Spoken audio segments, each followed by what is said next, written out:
interactividad y educación.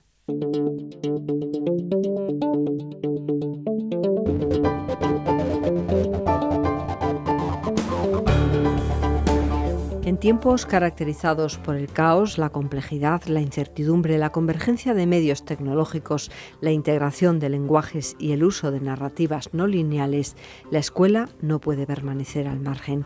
Es necesario desarrollar una pedagogía de la comunicación y del aprendizaje que deje atrás el viejo modelo de la pedagogía de transmisión. Hablamos de pedagogía digital interactiva en un nuevo espacio de educomunicación. Una propuesta de Roberto Aparici, profesor de Educación y Comunicación en la UNED, director del Máster de Comunicación y Educación en la Red, y David García Marín, periodista, colaborador en investigaciones y cursos en la UNED, especializado en los nuevos medios, la narrativa digital interactiva y la cultura digital.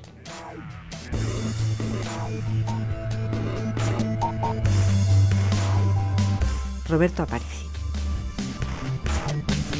Hoy todo parece interactivo. Vas a cualquier tipo de medios y te dice que esto es interactivo. Pero quien pone por primera vez los puntos sobre las íes es Marco Silva, con su libro Educación Interactiva. Por un lado, él considera la educación interactiva una relación entre los humanos, mientras que hasta ese momento la interactividad se consideraba sobre todo en los aparatos. Y escribe un libro fundamental donde, además de analizar el concepto, da ejemplos de la educación interactiva y lo pone en diferentes niveles, la influencia de diferentes autores, y cómo lo que se sigue haciendo mayormente es una educación de tipo transmisiva, una educación de carácter reproductiva. ¿Cómo hacemos para que los estudiantes de cualquier nivel de la enseñanza puedan ser coautores, puedan ser correalizadores de lo que ocurre en una institución? Este es el tema que transcurre a lo largo de su libro y nosotros lo retomamos una década y años después en nuestro libro Comunicar y Educar en el mundo que viene. Es una obra que aborda diferentes temas, pero hay un capítulo específico sobre la interactividad. Pero vamos a agregar cuestiones que no están abordadas en el libro. ¿Qué es exactamente esto de la interactividad, David? Desde mi punto de vista, la interactividad es un mito. Hablamos en otro capítulo precisamente de este libro sobre mitos de la nueva sociedad digital y uno de ellos es el mito de la interactividad. Por un lado, como comentabas anteriormente, es cierto que hemos de privilegiar la interactividad como esa relación que se produce entre los humanos utilizando la máquina, no tanto la relación entre el humano con la máquina, que es hacia donde el mercado nos está llevando o hacia donde el propio mercado nos ha llevado desde hace mucho tiempo. Es decir, se habla de dispositivos interactivos porque nos permiten dialogar con ellos, de alguna manera nos permiten unas enormes posibilidades a la hora de construir, de crear nuestros propios contenidos. La navegación es muy abierta. Digamos que tenemos una mayor libertad a la hora de manejarlos que en otras etapas, en otras épocas. Pero desde mi punto de vista, la verdadera y la más interesante interactividad no es esta interactividad tecnológica, sino la interactividad social, la interactividad humana, porque tenemos que explicar y que comentar y sobre todo que recordar que en todo este proceso lo importante no es la máquina, lo importante es el humano que mueve la máquina. Y lo importante es saber qué es lo que están haciendo los humanos, cómo se están relacionando los humanos, qué interactividades tienen y desarrollan los humanos a propósito y con el uso de la propia máquina, de las interfaces y de nuestros dispositivos. Con lo cual, por un lado, hay que cambiar esa noción de interactividad tecnológica que está presente en el mercado con el propósito de vender más y mejores dispositivos, teléfonos móviles, tabletas cada vez más modernos, e irnos hacia una visión más crítica de la interactividad. Es decir, ¿Qué es lo que estamos haciendo nosotros con esas máquinas? Eso por un lado. Y luego, por otro lado, como muchos, numerosísimos autores han dicho, sobre todo Manovich en sus diferentes obras, la interactividad es algo que el mercado nos vende como muy nuevo, como una de las grandes panaceas y una de las grandes características de los nuevos medios y esas nuevas plataformas digitales que tenemos, sobre todo gracias a Internet. Pero si lo pensamos bien, ya había medios e incluso obras de arte muy antiguas que eran claramente interactivas. Pensemos, por ejemplo, en una obra escultórica. Una escultura exige rodearla, exige una cierta interacción, una cierta interactividad física para que el espectador la pueda disfrutar al 100% y a pleno rendimiento, ¿no? Eso es una parte o es una manera de entender la interactividad. Eso era interactividad. La cuestión es plantear la interactividad sin máquinas, sin ningún tipo de máquinas. Se puede realizar una comunicación interactiva. ¿Podemos tener clases interactivas sin ordenadores? Por supuesto que sí. Claro.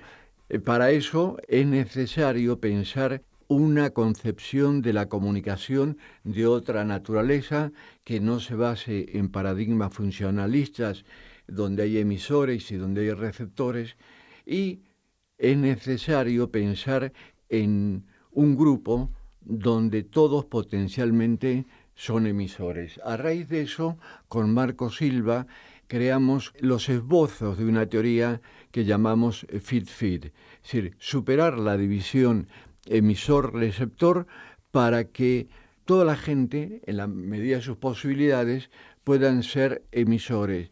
Y a su vez nos basamos en Cloutier, pero superando a Cloutier, para no delimitar, enunciar emisor y receptor, porque emisor de alguna manera determina el que tiene el poder y el receptor es el sometido del emisor. Entonces, si todos somos emisores, seríamos una sociedad de comunicadores de diferentes niveles.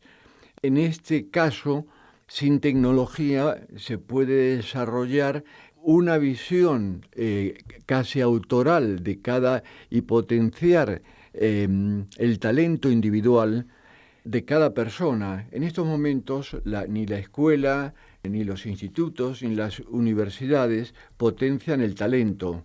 Lo que hacen es reproducir gente en masa, como si fueran todos iguales, todos los mismos contenidos. ¿Qué hay detrás de eso? Para eso no es necesario una escuela, una universidad. Es decir, esta cuestión de que todo un grupo, miles, millones de personas manejen los mismos contenidos.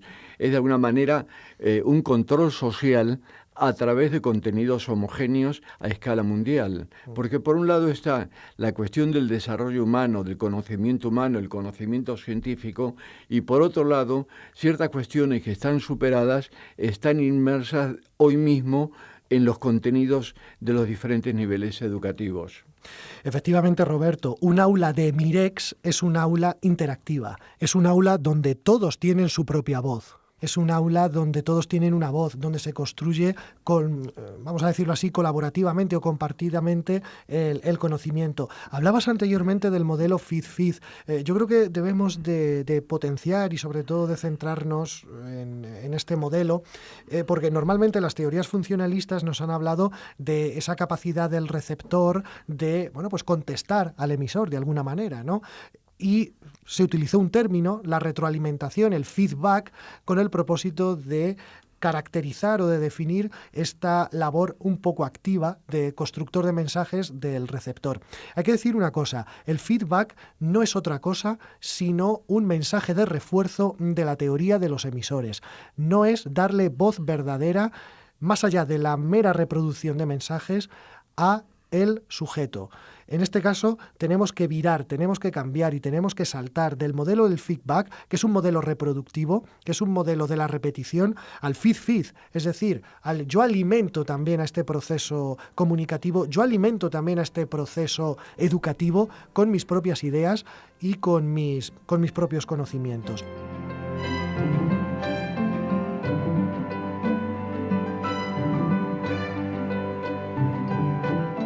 A mí me gusta pensar en la escuela, en las aulas, como grandes interfaces, es decir, como espacios de conexión, de colaboración, de interacción, por qué no decirlo, entre humanos y tecnologías. La definición de interfaz es esa, precisamente, un espacio de relación entre humanos y cómo también el humano se relaciona con los propios dispositivos, ¿no? Entonces, ¿qué es una clase? ¿Qué es una escuela sino una enorme interfaz? Imaginemos que nosotros, con nuestras interfaces, con nuestros dispositivos con los que nos manejamos y nos movemos todos los días, no pudiéramos crear nada, no pudiéramos relacionarnos de igual a igual con nadie, sino solamente reproducir y reproducir y reproducir. Pues sería un aburrimiento, ¿verdad? Pues así es como está funcionando la interfaz educativa en ese momento, en este momento. Por ese motivo, por estas razones, no se está haciendo verdaderamente una educación interactiva, una educación tan interactiva como las interfaces que manejamos fuera del colegio, fuera de las aulas, fuera de las clases, sí que nos permiten realizar.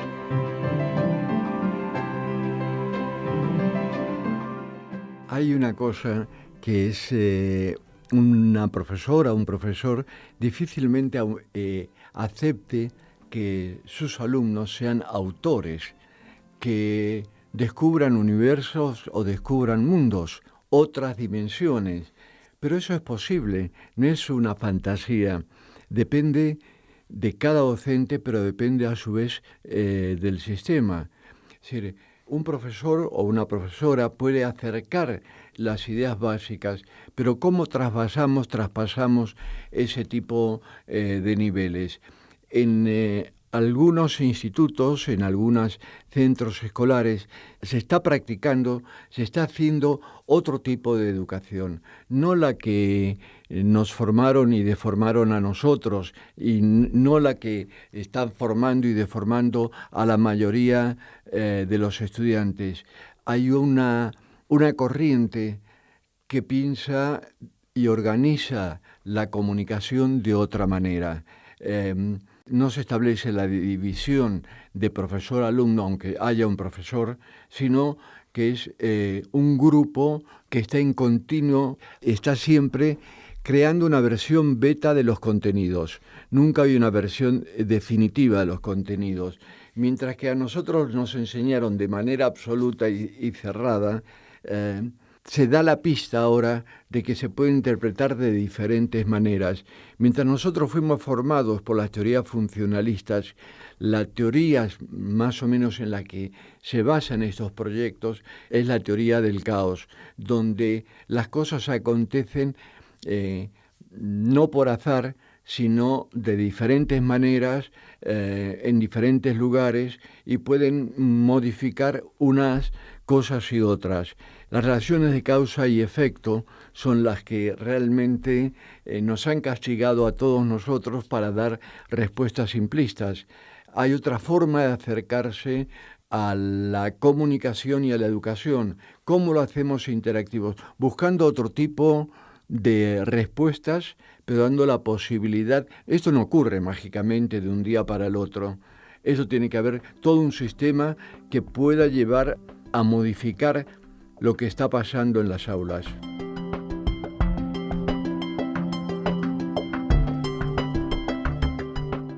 En todo este contexto, Roberto, y con todo este caldo de cultivo, ¿cuál sería el papel ideal, el rol ideal para una verdadera educación, para una verdadera comunicación en las aulas interactiva del profesor? Es decir, ese profesor directivo, ese profesor transmisivo, ese profesor de la educación bancaria que enseña, que explica, cuya labor es rellenar esos lienzos vacíos que se supone son sus alumnos.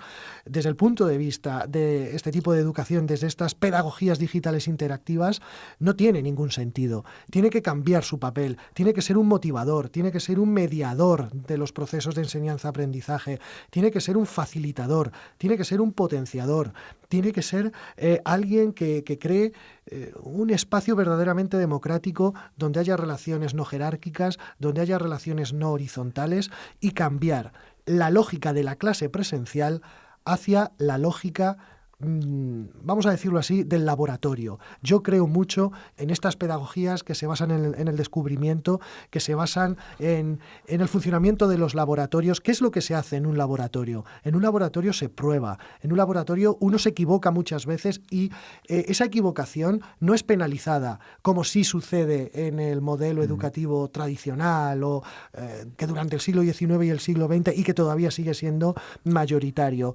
¿Qué es lo que se hace en un laboratorio? Se debate, se discute mucho, se crean prototipos, se crean modelos. Eso lo está haciendo la escuela tradicional. Seguimos con la lógica de la clase presencial, con el modelo de siéntate y escucha y reproduce fielmente lo que yo te tengo que decir o lo que aparece en el libro. Tenemos que cambiar esa lógica de la clase por la lógica del laboratorio. Algo de esto plantea Fernando Bordiñón, que acaba de defender su tesis. Él habla sobre una pedagogía del hacer digital crítico. De alguna manera responde a lo que tú dices. La tesis la podéis leer cualquiera, está colgada en la UNED, en un repositorio, para aquellos y aquellas que estéis interesados en cómo podemos hacer esto. Pero no se dan fórmulas, aquí no hay recetas. Aquí es empezar a construir las cosas de otra manera, pero al mismo tiempo hay que reconocer que es muy difícil salir de esta situación. ¿Por qué? Porque todo el sistema educativo está atrapado en el mundo editorial, en el mundo de los libros de textos, y los libros de textos determinan de alguna manera lo que se enseña e incluso cómo se enseña. Finlandia está intentando otro modelo. Es uno de los pocos países en los que no se basan en libros de textos, en lo que se construye colectivamente, y a su vez no hay un espacio, digamos, el espacio escolar no tiene paredes, son aulas sin muros. Cualquier tipo de aula, digamos, se parecen a los espacios infantiles, cuando tiene un espacio para animales, para tal cosa. Las aulas son abiertas, no tienen, digamos, muros, pero tienen mediadores, diferentes tipos de mediadores. Y hay una relación de igual a igual con el profesor. El profesor tuvo un proceso de desaprendizaje de ser el dueño de la clase, de ser el patrón. De alguna manera, lo que se trata es superar la teoría de Althusser. La escuela es uno de los aparatos ideológicos del Estado. ¿Cuándo vamos a llegar a que la escuela sea el centro de la creatividad, de la reflexión y de la discusión para criticar incluso al Estado? En estos momentos es imposible. Es decir, siguen vigentes las teorías de Althusser y sigue vigente esa educación unidireccional. Efectivamente, Roberto, siguen vigentes las teorías de Althusser y también las de Bourdieu y Passeron, todo lo que tiene que ver con la reproducción, cómo la escuela también se utiliza para reproducir el orden social establecido, que le beneficia siempre a la clase hegemónica, ¿no? A la clase dominante. Se necesitan, volviendo al tema de la arquitectura, se necesitan espacios móviles, espacios transformables, espacios que estén en esa lógica, como decíamos antes, del laboratorio. Y ojo, una palabra que yo creo que es absolutamente central en este modelo de la pedagogía digital interactiva: la flexibilidad. Este es un modelo flexible que no solo se tiene que quedar dentro de las aulas, sino que esa flexibilidad se tiene que dar también fuera, en la relación que tiene el alumno, el docente, con el propio sistema, con las propias autoridades educativas, es decir, con aquellos que mandan en las universidades, con aquellos que mandan en los colegios, en los institutos. Estamos hablando de una flexibilidad de todo el sistema más allá de las propias aulas. Hay un ejemplo que quiero transmitiros.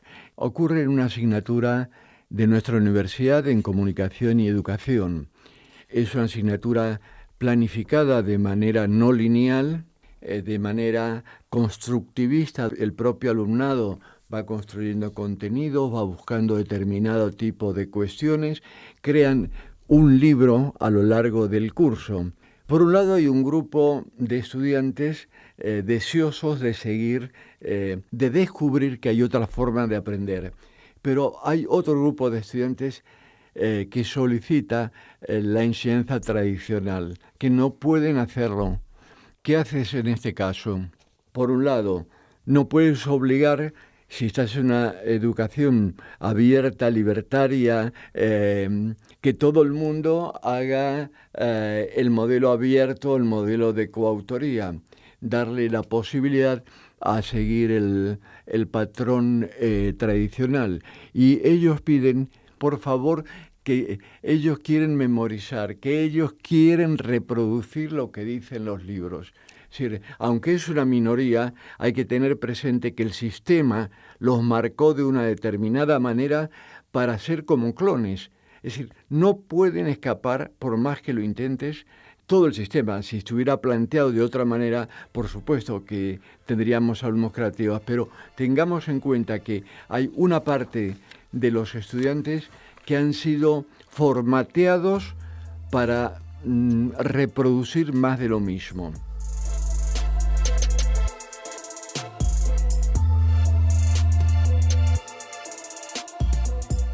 Las teorías de Bourdieu que decíamos anteriormente que siguen claramente vigentes. Es que la memorización es lo fácil, esa es la pedagogía del confort, es a lo que están acostumbrados y es algo que han hecho siempre y esta pedagogía digital interactiva pues les parece algo primero muy extraño, no han tenido ningún tipo de contacto con ella a lo largo de su vida y les parece muy complicado, les parece muy difícil lo de razonar, les parece muy, muy difícil el que no haya unos límites muy claros, ¿no? A nivel de contenidos dentro de la propia asignatura, que ellos propongan contenidos para que sean estudiados y debatidos en clase, les parece también muy complejo, porque siempre se les ha dado todo hecho. Esa pedagogía de la memorización, esa pedagogía del confort, que a ellos les resulta muy fácil y que verdaderamente es fácil. Es que lo sencillo en todo esto es memorizar un libro, memorizar un PDF y que te lo pregunten y hacer un examen al final del cuatrimestre y sacar la nota que te mereces en función de tu capacidad memorística. Eso no es pedagogía digital interactiva y eso no es una verdadera educación que empodere, primero, y segundo, que enseñe verdaderamente a los estudiantes. Yo quiero cerrar también con una cuestión que me parece absolutamente fundamental en esta pedagogía de la conectividad y de la interactividad, que es la ubicuidad. Ahora, gracias a los nuevos dispositivos digitales, sobre todo gracias a Internet, tenemos la posibilidad de ofrecer una educación en todo momento y en todo lugar. Es decir, que esta flexibilidad de la que hablábamos anteriormente también se tiene que dar en, por ejemplo, los tiempos de la educación. Eso de que la educación se hace de 9 de la mañana a 3 de la tarde o de 9 de la mañana a 2 y por la tarde de 4 a 6, se me ocurre, es algo que consideramos completamente anacrónico. Es decir, ahora cualquiera en cualquier momento del día se puede sentar en su casa a ver vídeos educativos en YouTube o a recibir mensajes vía WhatsApp, se me ocurre, para organizar un grupo educativo para un determinado trabajo de una determinada asignatura. En definitiva, la escuela y el sistema educativo de las fronteras, de las barreras, de los muros, debe de quedar completamente finiquitado, completamente dinamitado, gracias a los nuevos procedimientos, a los nuevos modelos y a los nuevos instrumentos que ahora la sociedad digital nos permite. Comunicar y educar en el mundo que viene, un libro de Roberto Aparici y de David García Marín, en el que los autores reivindican los principios pedagógicos y comunicativos de la educomunicación, basados en la participación, la autogestión y la comunicación dialógica. En la misma colección de la editorial Gedisa sobre comunicación, Sonríe, te están puntuando, narrativa digital interactiva en la era de Black Mirror. Roberto Aparici y David García Marín, junto con otros expertos en nuevas narrativas, nos proponen una visión reflexiva y crítica sobre los nuevos modos de comunicar, informar y narrar. Roberto Aparici es profesor de la UNED, director del Máster Universitario en Comunicación y Educación en la Red y de otros programas de posgrado y de desarrollo profesional sobre educomunicación y cultura digital, entre ellos el Máster de Periodismo Transmedia en colaboración con la agencia EFE, títulos propios de la UNED en los que colabora también David García Marín, periodista, docente e investigador, cuyas líneas de investigación se centran en los nuevos medios, narrativa y cultura digital.